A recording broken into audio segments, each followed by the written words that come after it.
Yeah.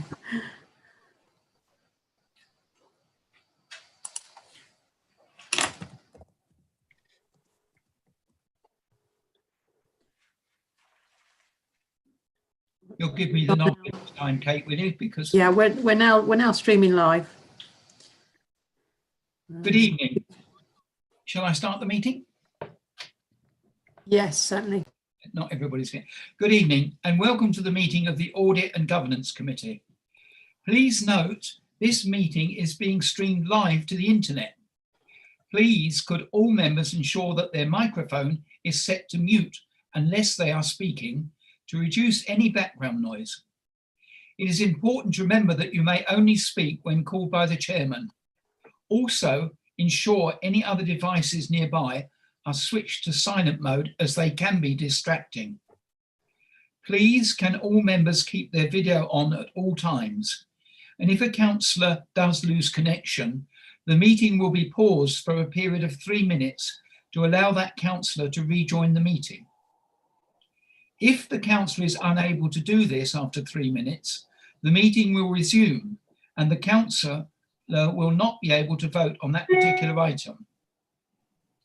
Members should use the raise the hand button when they wish to speak. When it is your turn to speak, I will call your name and invite you to speak. Once you have spoken, I will flatten your hand. All votes will be taken by roll call, where the name of each member is read out, and they must respond with either for, against, or abstain. If it is clear that all members are in agreement, then I will say agreed. I will only accept amendments to motions via the chat function, so it is clear for everybody what is being proposed. Item 1 on the agenda is apologies for absence. No apologies received this evening, Chairman. Thank you. Right. Item 2, declarations of interest. Members of the committee should declare any interests which fall under the following categories. A, disclosable pecuniary interest, DPI. B, other significant interests, OSI. Or C, voluntary announcements of other interests. Are there any from members? No? In that case, we move on to item 3, which is the minutes. To consider and approve as a correct record the minutes of the meeting held on the 30th September. Is that agreed? All agreed? Thank you. Right, so we move on then to item number 4. Right. Which is the internal audit progress report from the head of East Kent Partnership. And that's in your notes from pages 11 to 30. And I believe Chris Parker is going to present that for us. Yes, thank you, Chair. The report before you on page 11 is the internal audit progress report for the work that's been completed in the period since the last audit committee. On page 15, you will see the table of the main reports that have been completed in the period. There were 3 reports: whistleblowing and anti-money laundering, which came out at a reasonable assurance, land charges, which was reasonable and limited, and waste management, which was reasonable and partially limited as well. The information regarding land charges is on page 16, and the reason for the partially limited assurance on this particular review was in respect of the need for a cost-neutral exercise. Some members may remember that there was a similar issue on taxis and hackney carriages and also licensing reviews that we've done in the past, where they were both also required to do cost-neutral exercises. As far as I'm aware at the moment with the land charges, they have actually undertaken a cost-neutral exercise, and that's been largely completed. So that will be fed back to you when we undertake the follow-up report that we will do in the coming months. On page 17, this shows the waste management. and the partial limited assurance for this one was primarily to do with some issues regarding the contract monitoring on some of the street cleansing that was undertaken. So those are the three main reports. On page 18, this shows the table of the follow-up reports that we've undertaken. In this period, there were 8, the assurance levels being 2 substantial, 5 reasonable, and 1 was still coming out as a limited assurance. That one related to East Kent Housing Tenants' Health and Safety on the fire safety side. And you will see on page 19 that there is a further comment regarding the tenant health and safety lifts. And then on page 20, a further comment on the fire safety itself. The main reason that we felt the fire safety should be still partially limited is that we felt that there was a good increase and a good direction of travel in the procedures that were being done for this, but it was left as partially limited just to the sheer weight of work that's needed to be done to bring it up to date. So that was the reason why the partial limited remains. It may well be at the moment if that Christine Parker may wish to update you on some of the housing reviews that are going to be undertaken regarding the compliance issues and the housing regulator. And if the chair's happy, I'll pass over to her to just give you an update. Yeah, thank you for that, Chris. So Christine, if you'd like to bring us up to date on that. Thank you, Mr. Chairman. Members, we were talking about the audit plan in the presentation earlier, and tabled in the appendices is the revised audit plan before you.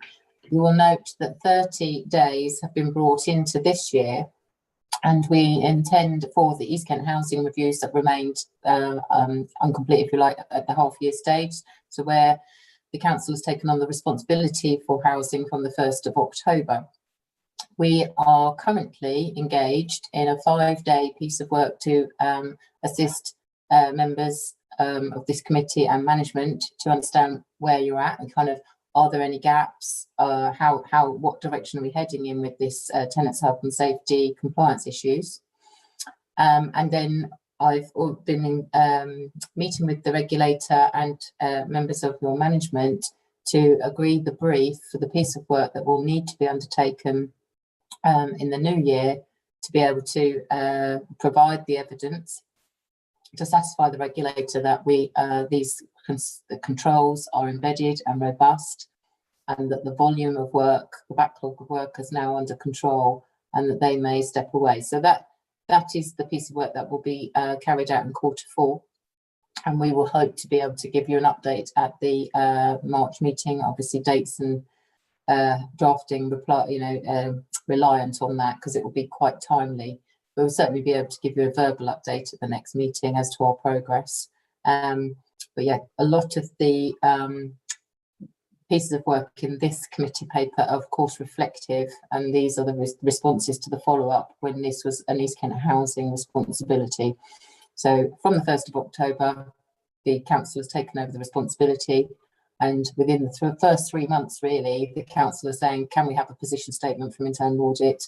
And then within the next 3 months, let's have another piece of work so we understand exactly where we're at. So you will see this coming back to you, members. Thank you. Thank you for that, Christine. Chris, do you have any further comments to make at the moment, or have you concluded your? Thank you, Chair. Just to point out, on page 22, there is one of the recommendations, which was a high recommendation, which hasn't been fully completed at the stage of follow-up. So these we normally just bring to your attention so that you can be shown that although it's not been fully implemented, things are taking place, and you'll see this is regarding ID verification processes. And actually you can see that the manager has actually considered our recommendation, but has actually also found out another procedure that may well cover this action off, but it's just that it's been slightly delayed due to the pandemic, and getting some of that information through. And then finally, going from page 24 onwards, this shows the update of the audit plan to the 30th of September, and also finally the balance scorecard information. Those are the highlights of the report, and we'd be pleased to take any questions you may have. Thank you. Thank you very much for that, Chris. Members, do we have any questions? Use the raised hand. I'll just make sure mine's working. I have Councillor Davison. Happy to come in. Thank you, Chair. Thank you for the report.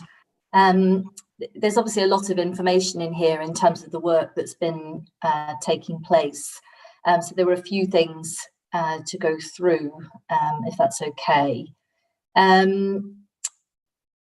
So in terms of the tenants' health and safety issues, I mean, they're obviously of serious concern, and these issues now have been with us for quite some time in terms of trying to get them resolved. And there was a line in here referring to the fire safety, which I think said it was going to take a number of years to resolve the issues. So my question really is there more resource needed going into this area to make progress much more quickly on these issues? Thank you, Chair. If I may come back on that one. All of the fire risk assessments that have identified fire risk actions are all in various action plans, and all of that work is profiled into the high, medium, or critical, high, medium and low categories. So I think the reference to it would take years to complete is actually working through all of even the low category risks.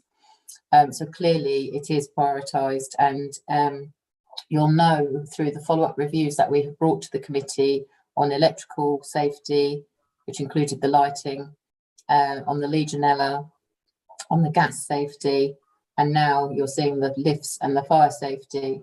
In fact, it was the second follow-up on lifts. But things have already moved. As Chris said, there's a various different assurances across those headings. I think because of the work that collectively the four councils have done, and now the responsibility is individually, rest assured there is a good profile on this work. Obviously you've got new officers in new posts, and they're all working hard, I'm sure, to bring this about. So I think it's important to pick up on the fact that it's not going out of view. More work is already scheduled, and more work is already happening on site in terms of our independent assessment of what officers and arrangements are, and what those controls are, and how effective they are. And that work will come back to you. So there's assurance there. But I think that comment of the number of years does relate to if every single item on the fire risk actions was completed. So clearly the lower risk ones you're tolerating for longer in a sense, but they will be completed. But I think that's what the reference is. Thank you. Thank you, Christine. Councillor Davison.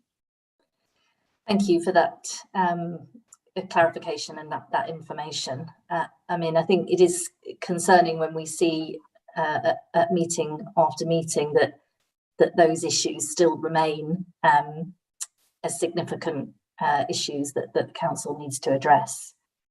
I wanted just to ask for more information about the waste management review. Could you give some more details about the problems that have been found in terms of the monitoring systems, processes and controls not functioning as effectively as they could be? And I'm assuming that there is a more detailed report that goes along with this summary report, which it would be helpful to see. Christine, is that something you can answer? I'll let Chris come in on this one, as it's a piece of work that he managed. Thank you. Okay, thank you, Chris, if you will. Right. Thank you. Yes, the information that we provide in these committee reports is obviously just the summary of the executive summary from the report. There is further information within the whole report itself. I'm afraid I can't expand on the information that's on page 18. What I would need to do is actually go back and find the actual report itself, and I can probably provide you with some further information outside of this meeting, if that's okay. That'd be helpful, thank you. Thank you. Sorry, Chair, through you, that would be helpful, thank you. I think particularly as the contract is being renewed, we need to make sure that there are robust systems in place. Right, thank you. Does that complete your questions, Councillor Davison? Happy to let others come in and then I could always come back. Any other members wishing to? I don't see any hands raised. Oh, it's not come up on the screen, but that's fine. Councillor Shue. Thank you. Just a quick one. Going back to the fire safety, I take it we do have a named responsible person now. It obviously references the responsibility for the fire risk assessments will fall back to the council as of 1st of October. Chris, is that something you can answer? Thank you very much. So our auditor is currently doing some of this work and doing some of this testing this week, and he is reporting back to me. This is an area that you can appreciate with each fire risk assessment being renewed as they currently are. It is an opportunity to ensure that the references to East Kent Housing or the responsible officer being former East Kent Housing staff to be updated. So it's I won't say it's complete, but it's certainly in progress. Thank you. Thank you for that. Councillor Davison, I see your hand is up again. I just put it up, Chair, just to indicate I did want to come back, but happy for others to come in before I do. I'm sorry, I didn't hear that. Is there a problem here? Sorry, I said I just raised it to indicate I wanted to come back, but happy for others to come in before I do. No, you can come in because nobody else has their hand raised. Okay, just going back to the land charges issue, and there was an update that a cost neutral exercise is being carried out. Is there any more information that can be shared on that? And is that going to be concluded in time for it to be taken account of in the annual fees and charges process, budgeting process? I can answer that for Thank you, Chair. Yes, as far as I'm aware, the land charges cost neutral exercise has been completed, and that will be moving forward. However, I believe the fees and charges for the next year, 21-22, I believe will have probably already been agreed. So I think that the local land charges work that they've done now will really take effect in 22-23. So I think for the moment it'll be that they will have had some informed information to go into the current fees and charges, but not the complete information as far as I'm aware. Thank you for that. Does that answer your question, Councillor Davison? It gives me clarification, yes, thank you. And does that conclude your questions? I had one last question, Chair, Yeah, which was just in terms of action plans that go along with the audits that have been, the work that's been carried out since we last met. Do we have copies of action plans for when some of these, I think there's some good suggestions in here around the what should be done on the whistleblowing, for example. Do we have a timetable for when these things will be implemented? Thank you, Chair. Yes, with the internal audit reports that we produce, we do an executive summary which summarises the work that's come out of that review. The main body of the report talks about splitting the various internal controls that you would expect to be in place and comments against those. Where we find there's a potential weakness, we will raise a recommendation. The recommendation will be recorded within our action plan. So what you have at the end of the report is, if there are recommendations that have been made, these will be listed out in our action plan for that particular report, and they will be ranked high, low, medium recommendation risk level, and they will be agreed with the management of that particular function, and we will be told who is going to be undertaking that work, and we'll be given a date as well for that to be undertaken. And it will be then at a suitable time after that, potentially 3, 4, 5 months after, or depending on the times when the actions are going to be completed, is when we will go back with our progress report, and we will specifically look at the recommendations that we've made, and we will see what has happened with those. Have they been implemented? Have they not been implemented? Are they partially implemented? And that gets fed back to yourselves. So yes, there is a record of the recommendations that are made, and that forms the action plan in the main reports. Thank you for that, Chris. I've had nobody else indicating to speak, so we're asked to note and agree that. Is that agreed with everybody? I have a proposer and seconder, Chairman. Right. Proposed by Councillor Mrs. Berry, and a seconder? Seconded by Councillor Mallard. Thank you. So now we will go to the vote. And are you all showing? Yes. Okay, that's fine. Thank you. And that's me as well. So that appears to be agreed unanimously. Thank you. So we move on now to, can you still all hear me, right? Because my screen keeps jumping up and down. Yes? Right, so we move on into item number 5 on the agenda, which is the Grant Thornton report. And I understand that Paul is going to present this for us. Thank you, Paul. Thank you, Chairman. Good evening, members. So this is our progress report, which reflects where we are on the 1920 audit, and also looking forward a bit to next year. So as we've stated in our papers, we've concluded the audit for 1920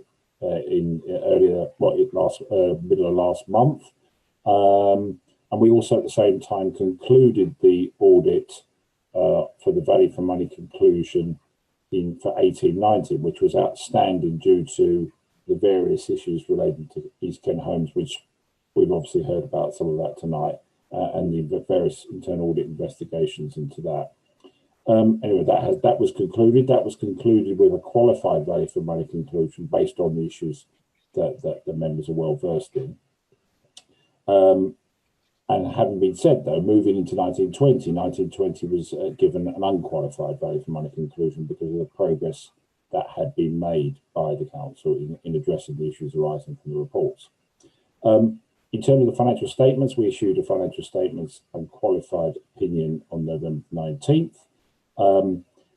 It's fair to say that 1920 has been one of the longest and most torturous audits I've ever experienced, and that wasn't a function of anything to do with the support from council officers, but merely a function of COVID and its many ramifications for audit, including the need to conduct the entire audit remotely, which across the piece causes significant challenges for the audit profession. To give you a feel for that, your audit was the second one of mine personally that was to be signed. It was actually the second in our London South East office as well.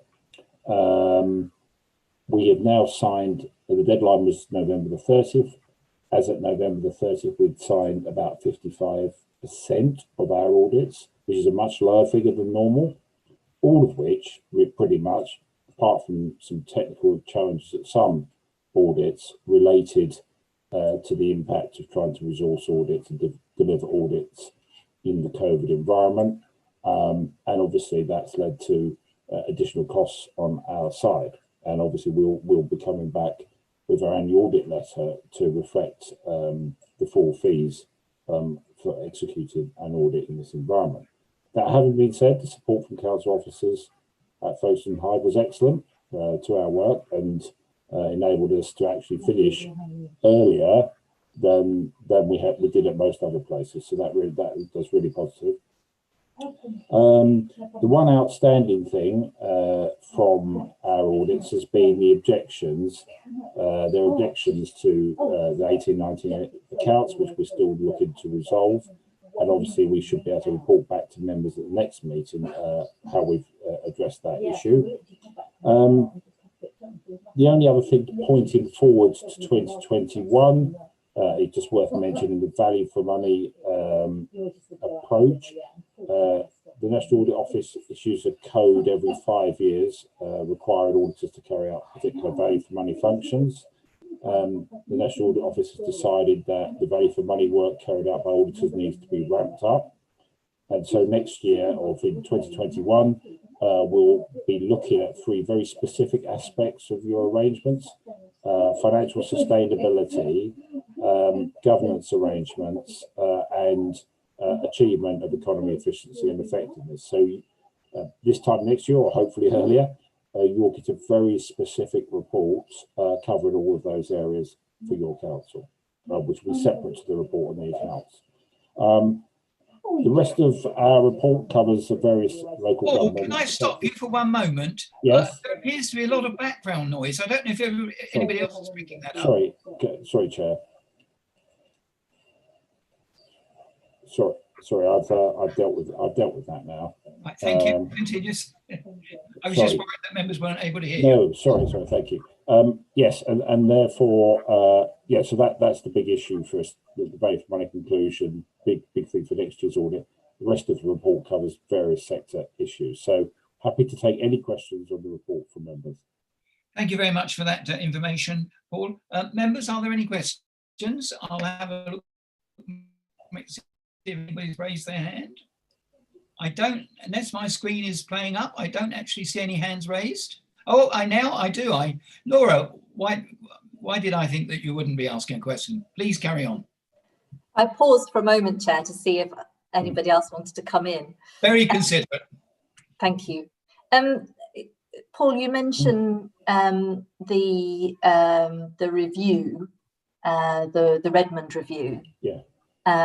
Could you just say a bit more about that? Because there's something in here about how local authorities can respond to the review. And you're suggesting that bullet points 2 and 3 are things that authorities could be doing now. I think we have made progress on some of those, looking at them. But yeah, it would be helpful if you could give us an indication of where we might be in relation to those points and what we could be doing. I think it's fair to say, I mean, it's I suppose what we're looking at is a situation where Redmond has been really looking at the whole of local audit, the impact of local audit and how it can be improved, but also in terms of the council itself. And I suppose if I just go for the first two bullet points, are you talking about? Sorry, you are talking about new regulator and the scope to revise fees. Is that those bullet points? Oh, sorry, no, I'm looking at the wrong one. Yes, so yes, the first 2 points. So what the annual report we will be producing. What Redmond is saying is there have been issues in councils whereby the views of the auditors have not been heard by all members because audit committee or various government arrangements have not passed on any concerns from members to the full council. So, for example, I'll give you a good example of that. Members will be aware of the public interest report that was recently issued by Grant Thornton at the London Borough of Croydon. One of the issues raised by particularly by backbench members of both parties because they hadn't heard the auditor talk about the issues face to face, the only audit committee members had, they were unaware of those issues effectively until the public interest report has come out. So what Redmond clearly recommends, and can be done now, is for the auditor to appear once a year at full council to bring their annual audit letter or equivalent to members of all the entirety of members, so nobody can say they didn't know what the auditor had said. So that's obviously a judgment call for the council if you want to implement that.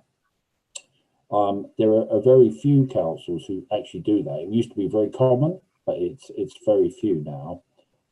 Personally, I think it's a really good idea because all members, I think, should hear the views of the auditor.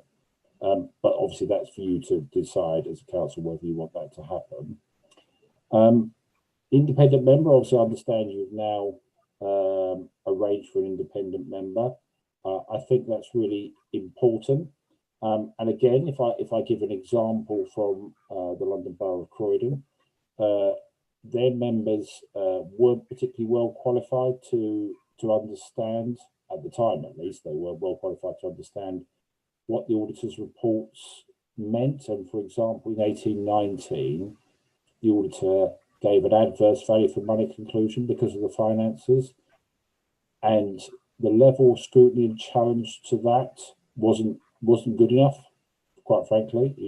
It should have involved members being very concerned, and they didn't challenge that in the way they might have done at that time.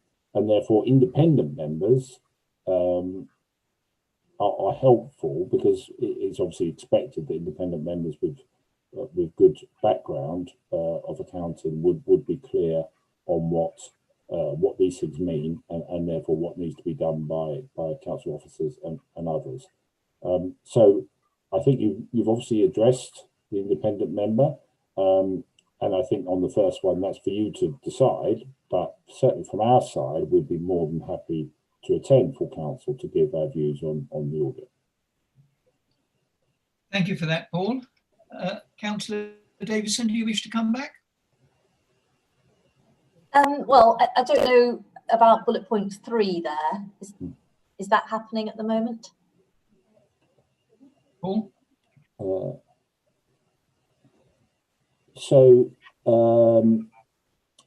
it's absolutely happening with the chief financial officer. That is certainly happening. But I'm looking to put arrangements in place for 2021 to make that happen with other officers, those other statutory officers. Again, it's a good point, because what Redmond identified was that because those statutory officers didn't engage regularly with the auditor, some of other than the finance director, all councils does engage with the auditor, but because there's other roles, didn't always engage with the auditor. Some of the audit concerns weren't properly heard by those statutory officers, and therefore Redmond is very clear that he thinks that's the right way forward, so that any matters of legality, matters of governance, matters of policy that the audit has concerns about can be addressed. So yes, that will be something we will be looking to implement in 2021. Thank you, Paul. Councillor Davison? Yes, thank you, Paul, for that. It's helpful. I have no other councillors wishing to speak on my screen, so we are asked to note and receive the report. So can I have a proposal to accept that? Right, that's proposed by Councillor Mrs. Berry and seconded by Councillor Laura Davison. All in favour, please show. Again, that's agreed. Thank you. Right, so we move on to item number 5. I had here 2 seconds ago. Item 5. Sorry, I beg your pardon. Item 6, to review the corporate risk register, report number AUG/2012, provides an update to the corporate register, and I believe Charlotte is going to present that for us. Thank you, Charlotte. Thank you, Chair. Yes, I'm happy to bring forward to you tonight the update to the Corporate Risk Register. As outlined in the document, our Corporate Risk Register now identifies 15 risks. We've seen a reduction in the number of extreme rated risks in this iteration. I'd like to make members aware that we had a very comprehensive review, which was facilitated by our HR team, so that we had a really good input from managers across the organisation, so cross-service input into the review, which has led not only to a number of score changes, which I'll mention in a moment, but also a sort of number of updates to the narrative and updates to certain risks themselves. So I'll run through very briefly the key changes that we've made in this iteration, and then very happy to take any questions that members might have. So some key changes that we've made: we've increased the impact of organisational instability to significant. That's reflective of the second wave of COVID-19 and the risk that the council faces of having, even for a temporary basis, some key members of the workforce out and unavailable. We've amended risk C7, capacity and financial resilience of key partners. Fundamentally, this risk hasn't changed, but it was re-evaluated by the senior managers during this review.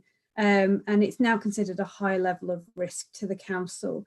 That's a reduction. It's still reflective of the fact that that is a challenge across the sector. Risk C9, failure to deliver strategic projects.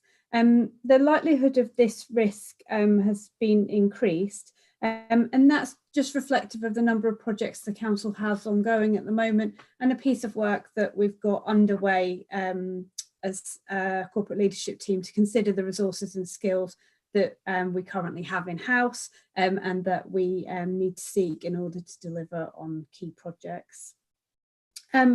Risk of non-compliance, I think we talked about at the last committee.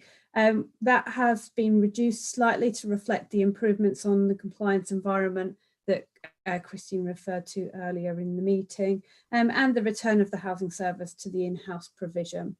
And similarly, the reputational risks also being brought down. Risk C13 we've reshaped to reflect the new landlord service and reflect, change the risk, in fact, from reflecting the risks that we faced having an externalised service to the new risks facing the new service provision, which primarily focuses on the need to upgrade the IT provision supporting that service.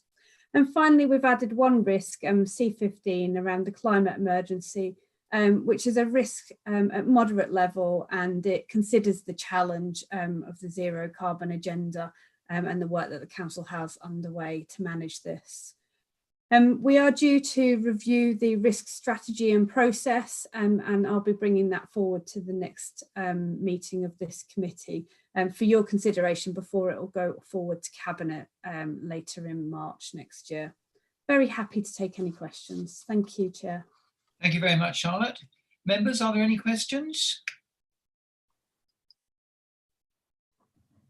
Councillor Shue. Thank you, Chair. Not a question, just to thank officers for taking on board the risk of the climate emergency and working on our carbon budget. So thank you for that. Thank you.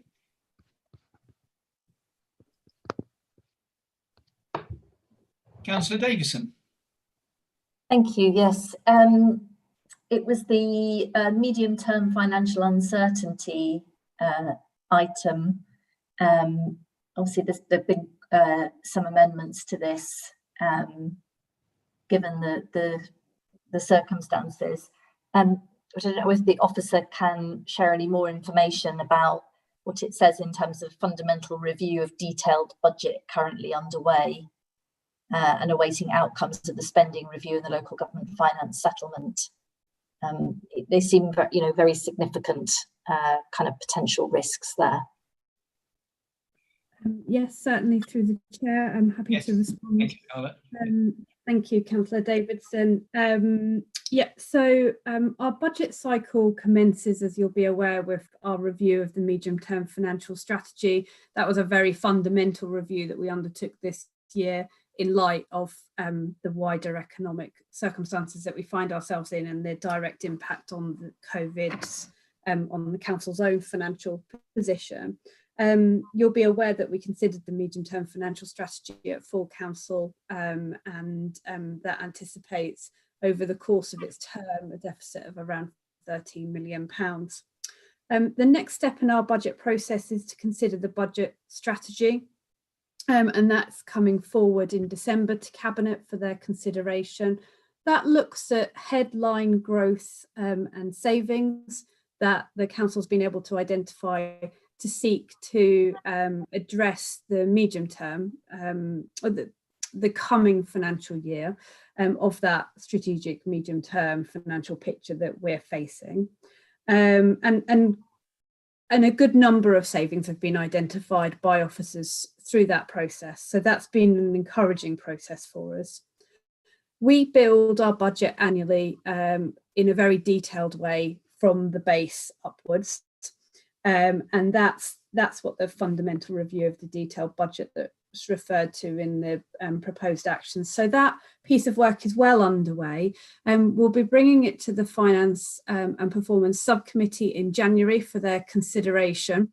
And we present to scrutiny and Cabinet during January the detailed budget.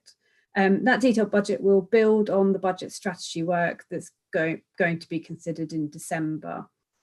We do ask all budget managers to consider every line of their budget annually, and particularly this year, a particular focus on that. The reference to the spending review and the local government finance settlement, spending review was obviously announced, I lose track of the days at the moment, but last week. And broadly, that was fairly positive, would be my take on that for local government. There was a commitment to extend the fees and charges reimbursement scheme that's running this year for a further 3 months in next year. There was a commitment to extend the new homes bonus for a further year for local authorities, albeit with no legacy payments. So there are a number of fairly positive headlines in there for local government. However, we never know the exact interpretation of what that means for us as a local authority until we get the local government settlement, which we anticipate just before Christmas this year. So once we've got that, that will obviously inform our detailed budget, which and council tax setting, which will go forward to members in February. I hope that outlines where we are in the process, but happy to take any further questions, Chair. Thank you. Thank you, Charlotte. Councillor Davison? Yeah, that's very helpful. Thank you, Charlotte. Would you expect to see in the risk register analysis of risks related to impact on services that the council provides? I would expect to see that analysis in departmental risk registers, which the departmental managers manage themselves. It would really depend on the scale of the risk. So if the risk was at a stage where it had potential reputational damage for the council more widely, or it would undermine our financial plans or our strategic corporate plan, for instance, then I'd expect that to be escalated into the corporate risk register. But it would entirely depend on the scale of the operational risk that we're facing as to whether it would feature in the corporate risk register or feature in the operational departmental risk registers. Thank you, Charlotte. Councillor Davison? Just to thank Charlotte there for her response. Thank you. Thank you very much. No other councillors are wishing to speak, so that concludes that item. We are asked to note and recommend the report, so could I please have a proposal and seconder for it? This is being proposed by Councillor Mullard and seconded by Councillor Shue. Thank you. All those in favour, show. That's agreed. Thank you very much. Well, that as far as my agenda goes, completes this evening's meeting. I'd like to thank everybody for their attendance, my fellow councillors, the officers, and of course, Paul from Grant Thornton. And if we don't see you in the meantime, have a happy and safe Christmas. Thank you very much. Thank you, Chair. Thank you, Chair. Thank you. Good night. Right.